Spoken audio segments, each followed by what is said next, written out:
Total. Earning our stripes for you. Earning our stripes in motorsport.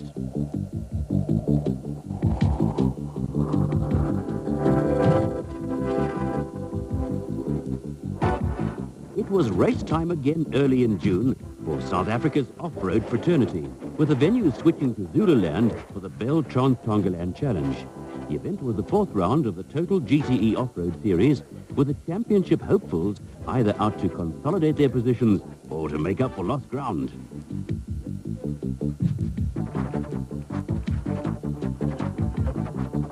A few stars of the future were also on hand as competitors and technical crew went through all the formalities that go with off-road racing.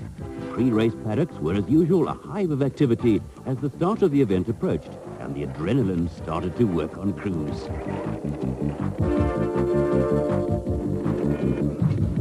A couple of young mechanics were also in attendance in case anything went wrong for crews on the opening 70-kilometre section to decide start times. The second day called for a tough 430 kilometres, starting and finishing in Mbazwana. Toyota 1000 Desert Race winners Klaus Degener and Derek Pinoy were the first away on the short sprint to determine start order for day 2. Unpredictable weather was the talking point, although Degener was not worried if conditions turned wet. Well, you know, mud has never really been a problem with us. This car goes through any mud. It's never got stuck in mud. So I'm not concerned about the mud. What got us down at Barberspun was that we ran on open carburation, K&N filters. This time we're going to close the filters up and draw the air through the top on a Donaldson log, so we're not worried about the mud. Richard Schilling and Robert Walk were giving the new Motortech Raceco only a second outing after a disappointing Toyota 1000 Desert Race debut. The problem was that the gearbox is actually a gas seized. We rebuilt the gearbox. In fact, we've now got a gearbox which has come from America, which is the original intention to run. And it's worked out. We've got a new engine too. We're looking forward to a trouble-free run. Front runners Bucks Carolyn and Kenny Skolthammer were among the big guns in the field, with the wet sections along the route a concern for the pair. Well, we haven't got the proper filtration for water on the car, for the air filters, so we're going to go through the water slowly. That's basically it. We can't go fast through the water, otherwise if it sucks the water into the motor, we're going to cook the engine. So we're going to go slowly through the water. You can't make up much time in that stuff anyway, so it's not really a problem. It's just that, and also we keep dry, and in this weather, I also don't like getting cold. For former South African champion Fred Levesque, it's the challenge that counts. It's the challenge of being out there by yourself. When you get stuck, you can almost cry at times because you haven't got the strength to pick up the car, or you can't push it yourself. But it's much more of a challenge, I've always found, by myself.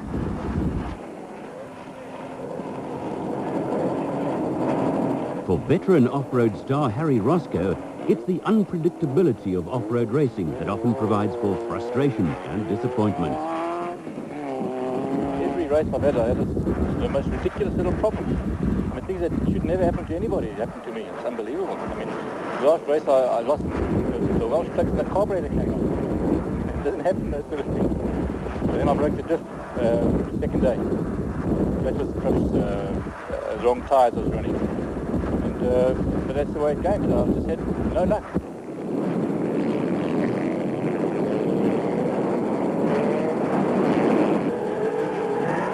For Philip Malone, early retirement was another disappointment. It was going tremendously well, and then suddenly there was just this water coming through the bonnet, which is again a gasket that went. And it's no mechanical failure, it's virtually something that just happened. Another front-runner, Arpie Reyneke, was hoping a few changes to the BP Ford would put an end to his run of mechanical failures. Dis eintlik 'n klein foutjie wat ingeslyp het. Twee boutjies wat bly breek het op die suspensie.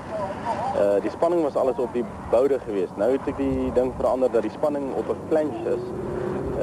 Die spanning van die boude afval en ek het staalboude ingesit. So ek glo nie daai probleem sal ons weer kry nie. Steve Parker and VZ Van Sale were favoured to win Class 7 in the BW buggy and were soon locked in battle with the SVM Jeep driven by Cliff Barker and Mike Redden, running in Class 6.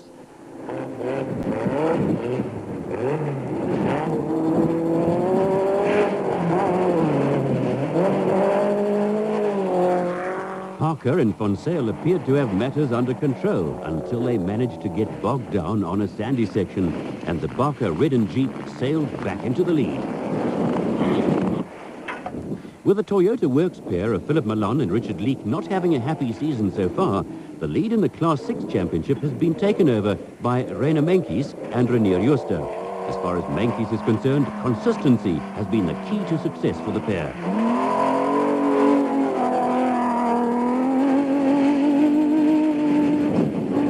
Ek dink op hierdie stadium omdat ons gelukkig is dat ons ons baie gebreek het nie. Ons het nog elke rally slag gemaak. Ek dink dit is waar ons lê voor op punte. Bert and Mark Greef with a fancied combination in Class 10 and were looking forward to a clean run. It is very quick. It's going to be interesting. We'll see what happens today. There's a lot of other runners, 10 in Class. We'll just have to see. My car is going well. Got a navigator now, my son's navigating for me, so it can only be better than the single-seater. Class 5 was expected to be hotly contested, with at least 3 crews in with a chance of victory. Springbok rally driver Cassie Coetzee and Wiley Harrington were hoping they had overcome early season problems. Ek glo ons probleme is oorbrug met ons vorige probleem en ons het 'n baie goeie kans om goed te doen. Ons het 'n nuwe masjien in wat goeie potensiaal het in vergelyking met die verlede. Alfred van Vuren and other championship leaders like Theo Coetzee were also in a confident frame of mind. Ek glo so, ons nog aan die begin maar wat nog hier halfpad deur die kampioenskap reeks nie. Nou, die tweewiel-dryf is definitief nie die ideale situasie nie, maar ons het hom so verander dat hy nou al hoe beter loop. Ons in die Kalahari uur vasgesit, maar ons hoop dit is nie so erg hierso. The motorcycle section saw the return to action of Springbok Jeremy Davies after knee surgery. It was Winston Yamaha Works rider Gavin Nimmo, also plagued by a troublesome injury recently, who led the field away. Recovered 100%. I haven't had any problems. I've done 2 or 3 races since that and haven't had any recurrences. No national championship points were at stake in the bike section, with Nimmo setting the fastest time on section 1. It was the return to action of Davies, considered the top off-road rider in South Africa, that attracted the most attention. Yeah, you seem to forget actually how fast you're going and how brainless you are at times, and I think just to come back now after a layoff makes you aware of how dangerous the sport actually is. Gavin Nimmo outpaced Jeremy Davies by half a minute on section 1. Errol Dalton came in third, with a top 6 completed by Kevin Tebbett, Chris Dodd and Willie Fencer.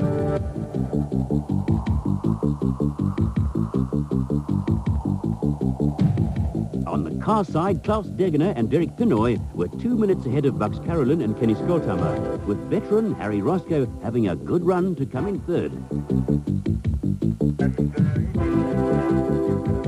It wouldn't be off-road racing without the traditional early morning start, which was, as usual, accompanied by cold weather.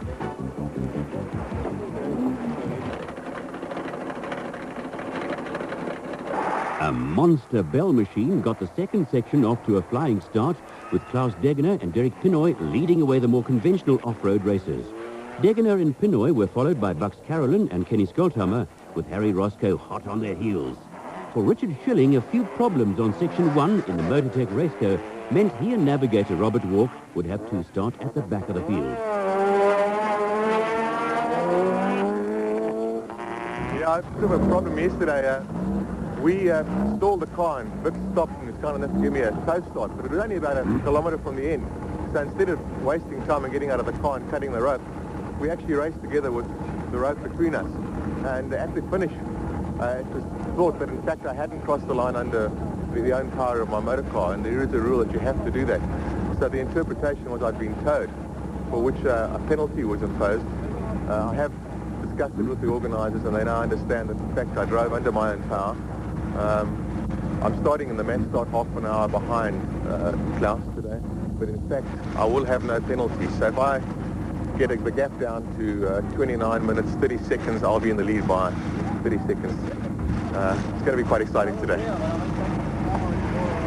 Although using a smaller capacity Porsche engine than their normal race unit, Bucks Carolyn and Kenny Skolthammer were quickly into the lead, followed by Natal driver Roger Westermeyer in the Eskimo refrigeration Chenoweth, who was using local knowledge to good effect to pressurize Carolyn.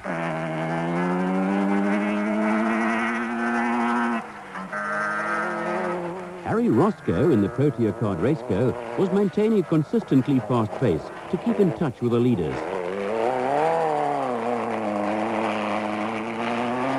Behind Roscoe, the ever-aggressive Klaus Degener was charging to make up for lost time after running into gearbox problems in the Ducklands Chenoweth.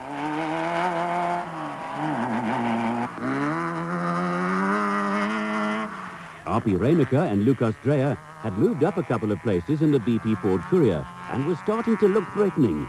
Matters were also starting to look threatening for top rookie Greg Wiebel and Warren Claassen, who were having gearbox problems, but they eventually led to early retirement.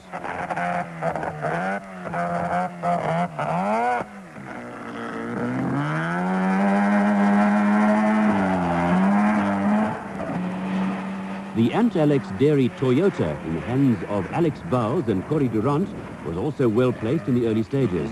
Behind them, there was plenty of drama, with a fired-up Richard Schilling and Robert Walk in the Motortech Raceco, carving their way through the field in a desperate bid to overcome having to start at the back of the field.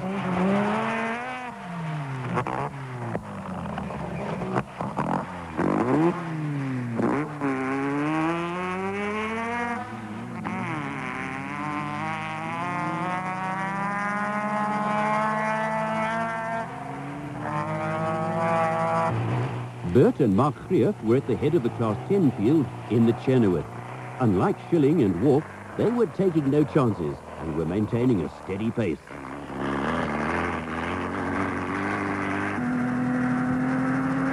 Rally stars Cassie Coetzee and Wiley Harrington were leading the Class 5 battle in the dealer team Toyota Hilux and were starting to settle into a good rhythm.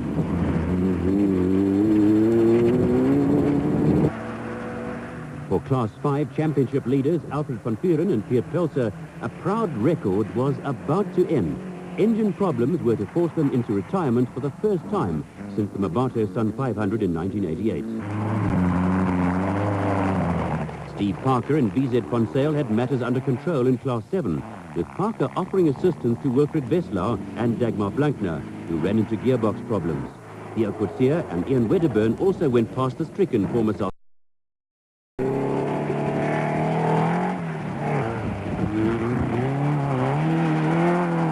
The charge was continuing where Richard Schilling and Robert Walk were concerned. Although running down the field, they had moved into the lead on total race time and had their sights set firmly on catching up with Bucks Carolyn and Kenny Skolthammer and the rest of the front runners.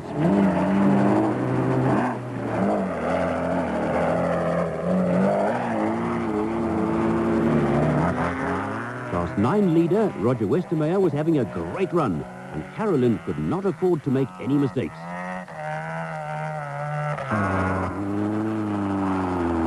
Harry Roscoe was always up amongst the leaders and was second in Class 9.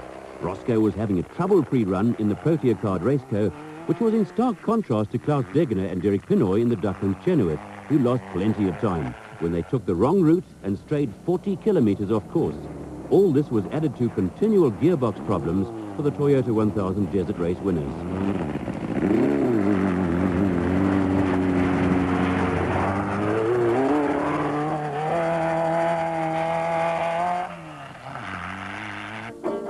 Some budding local musicians livened up matters for spectators who were on hand at a water pan to watch the fun. Arpi Reinecker and Lucas Dreyer were taking it cautiously in the BP Ford after a strong showing that saw them up with the leaders, but there was plenty of drama still to come for the former South African champions.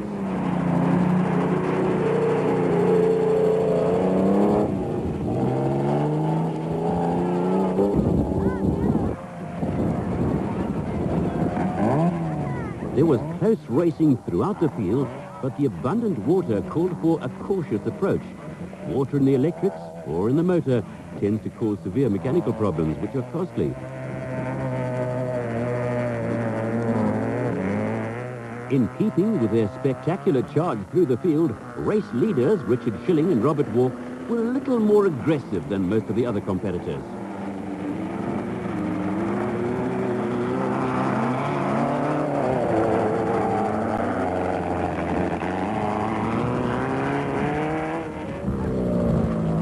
There was plenty of encouragement for competitors along the route and the occasional problem for Schilling and Walk. A kilometre down the road, a minor get-together with the Andy Gray Steve Atkins Sandmaster caught their attention for a few moments, but did not prove to be a major problem.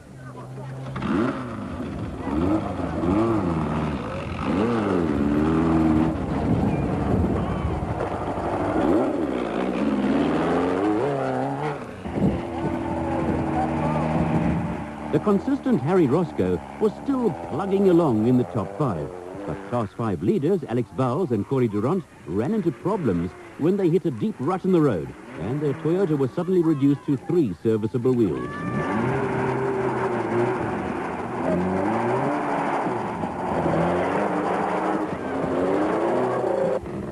On the bike side, Errol Dalton on the Bird Paradise Kawasaki made most of the early running. There were times when the conditions were ultra tricky, with the riders having to exercise a degree of caution. Jeremy Davies on the Truck Africa KTM was coping well after his long layoff, but was eventually forced into retirement with mechanical problems. Kevin Tebbett on the Sun City Honda was again going consistently, but slipped back from 3rd to 5th overall at the finish.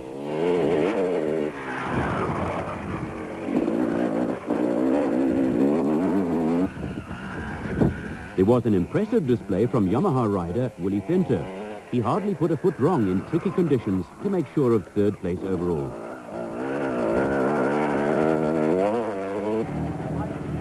There was drama where Gavin Nimmo was concerned. The Yamaha rider took a heavy fall early on and broke his collarbone. After being patched up at a control point, he carried on to gradually work his way through the field. Behind him, Chris Dodd was also going well in the top 6.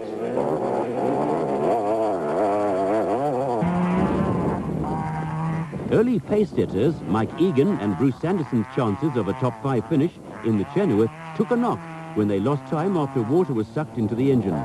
They held on to finish 6th, but R.P. Reinecker and Lucas Dreyer were headed for disqualification in the BP Ford after missing a sequence marshal point near the finish.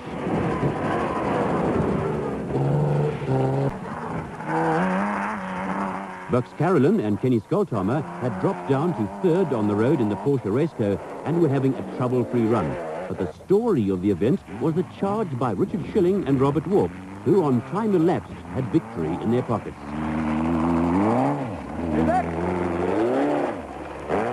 A gutsy display took Gavin Nimmo to victory in the bike section, but the run to the finish point in the car category was a straight fight between Carolyn and Skolthammer and Schilling and Walk.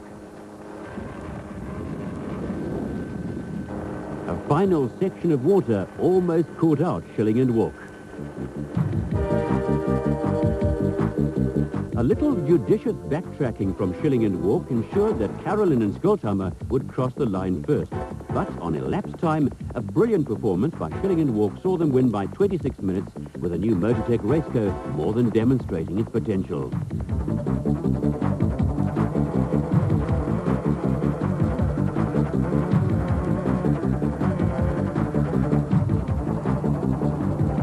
Inevitably, Schilling was a delighted winner.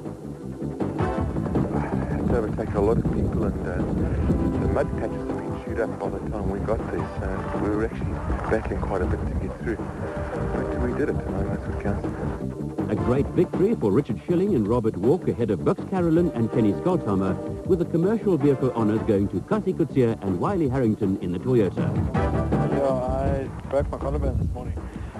I actually missed the first fuel stop, and I had a big ender and ended up going in the wrong direction, and I came across Errol, and he told me now I'd missed the fuel stop, and I thought, no, that's it, I'm not going to ride any further. Went to put fuel in, and I was going to ride to the service point and then give up, and I got there and everybody had painkillers and all this, and they bandaged me up, and I got going again. Yep, they certainly make bikers tough, with Gavin Nimmo shrugging off a broken collarbone to come in ahead of Errol Dalton, with Chris Dodd winning the 200 class.